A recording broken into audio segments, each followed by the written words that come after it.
Welcome to Sasi media. இந்த வீடியோவில் என்ன பேச போறோம் அப்படின்னு பார்த்தீங்கன்னா, ஜெஃப்ரி எப்ஸ்டைன் இவருடைய ஃபைல் இன்னைக்கு உலகத்தையே கலக்கிட்டு இருக்கு. இந்த ஜெஃப்ரி எப்ஸ்டைன்னா யாரு, அந்த எப்ஸ்டைன் ஃபைல்னா என்ன அப்படிங்கிற ஃபுல் டீடைல் தான் இந்த வீடியோவில் பேச போறோம். நீங்க இன்னும் நம்ம சேனலை சப்ஸ்கிரைப் பண்ணலனா சப்ஸ்கிரைப் பண்ணிட்டு வீடியோ லைக் பண்ணிருங்க. ஃபர்ஸ்ட் ஜெஃப்ரி எப்ஸ்டைன் அப்படிங்கிறவர் யார் அப்படின்னா, ஒரு இன்டர்நேஷனல் மாமா, அவ்வளவுதான், வேற ஒண்ணுமே இல்லை. அவருக்கு இன்ட்ரோன்றது அவ்வளவுதான். அந்த இன்டர்நேஷனல் மாமா அப்படின்னா, இவருக்கு கிளைண்டா இருக்கவங்க யார் அப்படின்னு பாத்தீங்கன்னா, நம்மள மாதிரி சாதாரண மக்கள் இருக்க முடியாது, பெரும் பெரும் பணக்காரர்கள் இருக்க முடியாது. பணம் எந்த அளவுக்கு பெரிய பணக்காரனா அவன் இருக்கணும் அப்படின்னு பாத்தீங்கன்னா, அமெரிக்கன் டாலர்ல 100 கோடி அவன் வச்சிருக்கணும். இந்திய மதிப்புக்கு 9,000 கோடி அவனுக்கு சொத்து இருந்தா மட்டும்தான் இந்த எப்ஸ்டைனுக்கு நம்ம கிளைண்டா இருக்க முடியும். அப்பேற்பட்டவர்கள் தான் அவருக்கு நண்பர்களா இருக்கலாம். 1953 இவர் பிறக்கிறாரு. ஒரு வறுமை கோட்டுக்கு கீழே உள்ள ஒரு ஃபேமிலியில தான் இவர் பிறந்திருக்காரு. 10ஆம் கிளாஸ் கூட இவர் ஒழுங்கா படிக்கல. பாத்துங்க, 10ஆம் கிளாஸ் கூட தேர்ச்சி பெறாத இவர் தான் 1974 ஒரு கணக்கு வாத்தியாரா ஒரு ஸ்கூல்ல சேர்றாரு. எப்படி அப்படின்னு கேட்டீங்கன்னா, அவருக்கு கணக்கு மேல தீராத ஒரு காதல் இருக்குது. கவுண்டிங் கணக்குல நல்லா தேர்ச்சி பெற்று இருக்காரு. பள்ளி படிப்புகள் இவர் சரியா படிக்கலனாலும் கணக்குல ஆர்வம் இருந்தது. அதை வச்சு வேலைக்கு போறாரு. அங்க போய் ஸ்கூல்ல வராங்களா பேரண்ட்ஸ், அவங்க கூட ஒரு தொடர்பு ஏற்படுது. அவங்களுடைய நட்பு ரீதியில இருக்கும் பொழுது அந்த வேலையை விட்டு அவரை நிறுத்துறாங்க, ஃபயர் பண்றாங்க. அதுக்கப்புறம் அந்த ஸ்கூல்ல ஸ்டூடெண்ட்ஸ் இருக்காங்களா, அவங்களுடைய பேரண்ட்ஸ் கூட தொடர்பு வச்சு ஃபேக்டரியில சேல்ஸ் மேனேஜரா போறாரு. அப்படி சேல்ஸ் மேனேஜரா போய் கொஞ்ச நாள்ல அங்கேயே ஒரு ஒன் ஆஃப் த பார்ட்னராகவும் மாறுறாரு. அப்புறம் அங்கே இருந்து அவரை ஃபயர் பண்றாங்க. என்னன்னா, எங்க போனாலும் அவர் சரியா இருக்கிறது இல்லை. அதுக்கப்புறம் தான் 1981 இந்த காலகட்டங்களில் தான் அவர் தனக்குன்னு ஒரு நிறுவனத்தை தொடங்க ஆரம்பிக்கிறாரு. அதுல தான் கிளைண்டா வரவங்க குறைஞ்சது அமெரிக்கன் டாலர்ல ஒரு 100 கோடிக்கு மேல வச்சிருக்கணும் அப்படிங்கிற மாதிரியான விஷயங்களை அவர் கொண்டு வராரு. ஸோ இப்படி எல்லாம் நல்லா தான் போயிட்டு இருக்கு. அவருடைய லைஃபே நல்லா போகுது. ஒரு பெரிய செல்வம் வருது. அமெரிக்காவில் இருக்கிற மிகப்பெரிய கோடீஸ்வரர்கள் நம்பி வராங்க. நிறைய ப்ராஃபிட் இவருக்கும் கிடைக்குது. இப்படி போயிட்டு இருக்கிறவர் தான் என்ன பண்றாரு, இந்த 90 காலகட்டங்கள்ல மிதமிஞ்சிய பணம் இவர் கையில் வர ஆரம்பிக்குது. இதுக்கப்புறமேட்டுக்கு ஒரு கேவலமான ஒரு விஷயத்துக்கு பின்னாடி போக ஆரம்பிக்கிறாரு. அப்படின்னா, தன்னுடைய நண்பர்களை மயில் வைக்கணும், அவங்கள சந்தோஷப்படுத்தணும் அப்படிங்கிறதுக்காக ஒரு ஒரு விஷயத்த அவர் பண்ண ஆரம்பிக்கிறார். அதாவது பெண்களை வைத்து அவங்கள நம்ம வழிக்கு கொண்டு வரணும் அப்படிங்கிற மாதிரி. அதில் அவர் தேர்ந்தெடுத்துக்கிட்ட அந்த ஒரு விஷயம் என்னன்னா, அந்த உலகத்தில் இருக்கிற மிகப்பெரிய பணக்காரங்கள் இருக்காங்க இல்லையா, அவங்களெல்லாம் நமக்கு நண்பர்களாக இருக்காங்க, அவங்கள வச்சு இந்த பெண்களை வச்சு அவங்கள சந்தோஷப்படுத்தணும் அப்படிங்கிற மாதிரி தான் முதல்ல ஆரம்பிக்குது. இதுக்காக அவர் பண்றது என்னன்னா, ஒரு தனி ஐலாண்டையே வாங்குறாரு. நினைச்ச நேரத்துக்கு யாராலையுமே போக முடியாது. அப்போ அந்த ஒரு தீவுக்கு போறதுக்கு முன்னாடி இவருடைய ஜெஃப்ரியோடைய தனி விமானம் ஒன்று இருக்கு. அது வழியா தான் அதுக்குள்ள போய் இறங்கி வரணும். அந்த அளவுக்கு பாதுகாப்பான ஒன்று. அங்க பல பல மாடிகள் கொண்ட வீடு, அண்டர் கிரவுண்ட்ல வீடு, இப்படி நிறைய வீடு, ஆயிரக்கணக்கான பெண்கள். இந்த ஆயிரக்கணக்கான பெண்கள் யார் அப்படின்னு பார்த்தீங்கன்னா, எல்லாமே முக்காவாசி பேர் சிறுமிகளா இருக்காங்க. எல்லாமே 8, 9, 10, 11, 12 இந்த மாதிரி வயசு. இவங்க எல்லாத்தையுமே அவங்க கூட்டு போறாரு. அவங்களுடைய வறுமையை பயன்படுத்துகிறார். அதாவது அவங்கள கடத்திலாம் கூட்டு போல, அவங்கள உங்களை படிக்க வைக்கிறோம், செலவு பண்ணுறோம், உங்களை பார்த்துக்கிறோம், பணம் தரோம், அவ்வளோதான். ஏன்னா கஷ்டத்தில் இருக்கவங்கள கரெக்டாக பயன்படுத்திக்கிறாங்க. இப்போ அதுக்கு தேவை என்னென்னா, அழகாக இருக்கிறாங்கள, அந்த அழகாக மைண்டில் வச்சு அழகாக இருக்கவங்கள்ட்ட பணம் கொடுத்து அவங்க கூட்டு வர்றது. உங்களுக்கு பணம் தான் தர்றோம் அப்படின்னும் போது, அமெரிக்காவை பொறுத்த வரைக்கும் இது இயல்பாகவே நடக்கிற ஒரு விஷயம். இன்றைக்கி யூடியூப் பார்க்குறோம் இல்லையா, யூடியூப் மேலேயே ஒரு கேஸ் இருந்தது அந்த காலகட்டங்களில். குழந்தைகளுக்கு எதிரான சில விஷயங்கள் யூடியூப்பில் வருது அப்படின்னு சொல்லி கேஸ், அந்த பாலியல் சம்பந்தமான. அதனால தான் இப்போ ஸ்ட்ரிக்டாக ரொம்ப ஃபாலோ பண்ணுவாங்க. குழந்தைகள் சம்மந்தப்பட்ட ஏதாவது ஒரு வீடியோ நம்ம போட்டோம்னா அதுக்கு பணமே கிடையாது, அந்த வீடியோ எடுக்க சொல்லுவானுங்க. அதெல்லாம் கேஸ் போட்டனால நடக்குது. அமெரிக்காவை பொறுத்த வரைக்கும் இந்த மாதிரி நிறைய விஷயங்கள் நடக்கும், உங்களுக்கே புரியும். அப்படி என்ன பண்ணியிருக்காங்க, அந்த சின்ன குழந்தைகளை கூட்டு அவங்களுக்கு நீங்கள் ஒன்றுமே கிடையாது, அவங்க டயர்டாக இருக்கும்போது மசாஜ் பண்ணணும் அப்படிங்கிற மாதிரி தான் சொல்லி கூட்டு போயிருக்காங்க.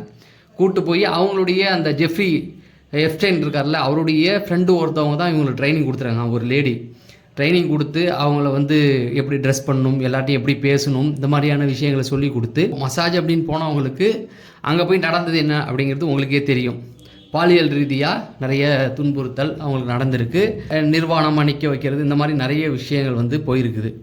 ஸோ இப்படி போயிருக்கு. அதில் கிளைண்ட்டாக இருக்கிறவங்க யார் அப்படின்னா, அமெரிக்காவில் பெரும் இன்றைக்கி இருக்கிற ட்ரம்ப்பில் ஆரம்பித்து இதுக்கு முன்னாடி இருக்கிற முன்னாள் பிரதமர் கிளின்டன் இருக்கார், இப்படி நிறைய மைக்கேல் ஜாக்சன் வராரு, இப்படி இந்திய பிரதமர் மோடிக்கு கூட தொடர்பு இருக்குது அப்படிங்கிறது சொல்கிறாங்க.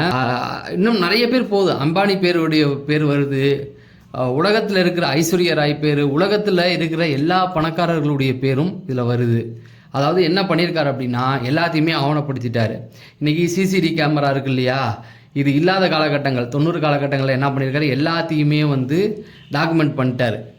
வரவங்க யார், எங்கெங்கே தங்குறாங்க, என்னென்ன ரூமில் இருக்காங்க அப்படிங்கிறத எடுத்து வீடியோ எடுத்து அதை வந்து டாக்குமெண்ட் பண்ணி வச்சுக்கிட்டாரு.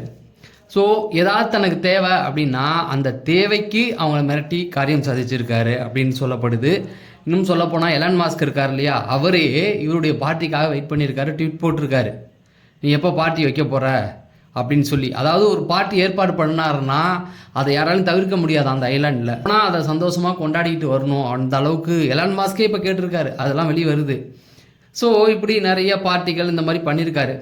2008 இது வெளியில் கசிய ஆரம்பிச்சிருச்சு. சில பெண்கள் இறந்துருக்காங்க, சிலர் தப்பிச்சு வந்து இதை வெளியில் பேச ஆரம்பிச்சிட்டாங்க. 2008 பேசும்பொழுது ஒரு பெரிய ஆள், எல்லா பிரதமர்களையும் பெரிய பெரிய செலிபிரிட்டிகளையும் தொடர்பில் இருக்கிற ஒருத்தவரை பற்றி பேசும்பொழுது ஆரம்ப கட்டத்தில் இது வந்து ஒரு பைத்தியகாரத்தனமாக பேசுகிறாங்கன்ற மாதிரி தான் போயிருக்கு. ஆனால் நாளாக நாளாக இந்த விஷயம் வெளியே வர 2019 இவரை கைது பண்ணுறாங்க. அந்த அளவுக்கு ப்ரெஷர் போயிருக்கு. ஏன்னா அந்த நாட்டோட அதிபருடைய இவர்கள் ஃப்ரெண்ட்ஷிப் இருக்கும்போது இவரை வந்து கைது பண்ணுறாங்கன்னா பார்த்துக்க அப்போ எந்த அளவுக்கு பிரச்சனை வெடிச்சிருக்கு அப்படின்னு சொல்லி. அப்போ எடுக்கும் பொழுது ஒரே வாரம் தான், கைது பண்ண ஒரே வாரத்தில் இவர் வந்து இறக்குறாரு. அதாவது சிறையில் வந்து சூசைட் பண்ணிக்கிறாரு. அன்னைக்குன்னு பார்த்து என்ன நடக்குது, இவர் சூசைட் பண்ணிக்கிற அன்னைக்கே அந்த ஜெயிலில் எந்த சிசிடி கேமராவும் ஒர்க் ஆகல, காவலுக்கு இருந்த எல்லா போலீஸ்காரங்களும் ஒரே நேரத்தில் தூங்கியிருக்காங்க. இது நம்புற மாதிரியாங்க இருக்குது அப்படின்னு கேட்டால் இதுதான் உண்மை. ஸோ என்னென்னா அவர் உயிரோடு இருந்தால் பெரும் பெரும் ஆட்கள், உலகத்தில் இருக்கிற மிகப்பெரிய ஆட்கள் எல்லாருமே இதில் மாட்டிக்குவாங்க அப்படிங்கிறது தான். கூட்டி கழிச்சு பார்த்தா இங்கே இருக்கிற முக்கால்வாசி பேர் இதில் மாட்டியிருக்கான் அப்படிங்கிறது தான். பெரும் பெரும் தலைவர்கள், பிரதமர்கள், இங்கிலாந்துடைய பிரின்ஸில் ஒருத்தராக இருக்கிற அவர் வந்து மாட்டியிருக்காரு, இஸ்ரேலுடைய அதிபர் மாட்டியிருக்காரு. அப்படி இந்திய பிரதமருடைய பேர் வருது. என்ன சொல்லியிருக்காங்க அப்படின்னா, ஜெஃப்ரி வந்து ஒரு மெயிலை ஏதோ ஒன்று போட்டிருக்காரு, அதில் என்னுடைய அட்வைஸை கேட்டு தான் மோடி அவர்கள் இது இஸ்ரேல் போய் இப்போ இவரை ட்ரம்ப்பை சந்திச்சாருன்றதை போட்டிருக்காரு. ட்ரம்போடைய நலனுக்காக ஆடி பாடினார் அப்படின்ற ஒரு வரியும் அதில் வருது. இப்படி நிறைய விஷயங்கள் வந்து பிரதமரை பற்றியும் குறிப்பிடப்பட்டிருக்கு. அதாவது என்னன்னா மெயில் எல்லாத்தையுமே தோண்டி எடுத்துட்டாங்க. இப்போ டாக்குமெண்ட் ஃபைல் அப்படின்னு கேட்டிங்கன்னா அவர் அங்கே வச்சுருந்தார் இல்லையா கேமரா, அதில் வீடியோவாக இருக்கிறவங்க மாட்டிக்கிட்டாங்க. இவர் ஃபோன் கால் அது ஒன்று, அதுக்கப்புறம் இவருடைய மெயில் போடுவார் இல்லையா, அப்போல்லாம் மெயில் தானே முக்கியம், இன்றைக்கி தானே வாட்ஸ்அப்பு, அந்த மெயில், இப்படி எல்லாத்தையுமே வந்து எடுத்து ஆவணப்படுத்துறது தான். 60 லட்சம் பக்கங்கள் இருக்கான், அதில் 30 லட்சம் பக்கத்தை தான் இப்போ வந்து ரிலீஸ் பண்ணியிருக்காங்க. அதுக்கே எவ்வளோ பேர், இதில் ட்ரம்ப் பேர் வேற இருக்குது அப்படிங்கிற மாதிரி சொல்லிக்கிட்டு இருக்காங்க. ட்ரம்ப்பும் வந்து இதுக்கு வந்து என்ன சொல்லியிருந்தாருன்னா, எலெக்ஷனில் ஜெயிக்கிறதுக்கு முன்னாடி ஒரு அறிக்கை விட்டுருந்தார். அதாவது நான் ஜெயிச்சேன்னா இந்த ஜெஃப்ரி எப்ஸ்டன் இருக்கார் இல்லையா, அவருடைய ஃபைலை நான் ரிலீஸ் பண்ணுறேன் அப்படின்னு சொன்னனால தான் இவருக்கு ஓட்டே விழுந்தது. அதன்படி தான் இவரே ரிலீஸ் பண்ணியிருக்காரு. என்னென்னா முக்கால்வாசி பேர்கள் இதில் மறைக்கப்பட்டிருக்கு அப்படிங்கிற மாதிரி சொல்கிறாங்க. அதாவது இந்த 30 லட்சம் பக்கம் தான், அடுத்த பக்கங்கள் வருமா அப்படிங்கிறதுலாம் தெரியாது. ஏன்னா அதெல்லாம் இன்னும் கொடூரமான பக்கங்கள். வீடியோக்கள் வந்து 1000 பெண்கள் நிர்வாணமாக இருக்கிற வீடியோ, அதுக்கப்புறம் ஒரு 1 லட்சம் ஃபோட்டோக்கள் கிடைச்சிருக்கு. பாதிக்கப்பட்டவுடைய பெண்களுடைய முகத்தை மறைச்சி தான் நீங்கள் இது பண்ணணும் அப்படிங்கிற மாதிரி நீதித்துறை வந்து உத்தரவிட்டிருக்கு. ஆனால் வெளியிட்டவங்க என்ன பண்ணிட்டாங்க, அப்படியே வெளியிடுறாங்க. காரணம் என்னென்னா, உங்களால் தானே நாங்கள் மாட்டினோம், நீங்கள் தானே இதுக்கெல்லாம் போராடினீங்க, இந்தாங்க வாங்க அப்படின்னு சொல்லி. அதில் சிலருக்கு வெளியில் தெரியாமல் இருக்கலாம், அந்த பெண்களுடைய முகத்தையும் இப்போ வெளியில் கொண்டு வராங்க. இதுதான் போயிட்டுருக்கு. அடுத்தடுத்த திருப்பங்கள் நடந்துக்கிட்டு இருக்கு. அடுத்து என்ன வேணால் நடக்கலாம், எந்த தலைவர் வேணால் மாட்டலாம் அப்படிங்கிற மாதிரி தான் போயிட்டுருக்கு. தொடர்ந்து பேசுவோம். உங்களுடைய ஆதரவு நம்ம சேனலுக்கு தாங்க அப்படிங்கிறத சொல்லி நான் விடைபெறேன். நன்றி, வணக்கம்.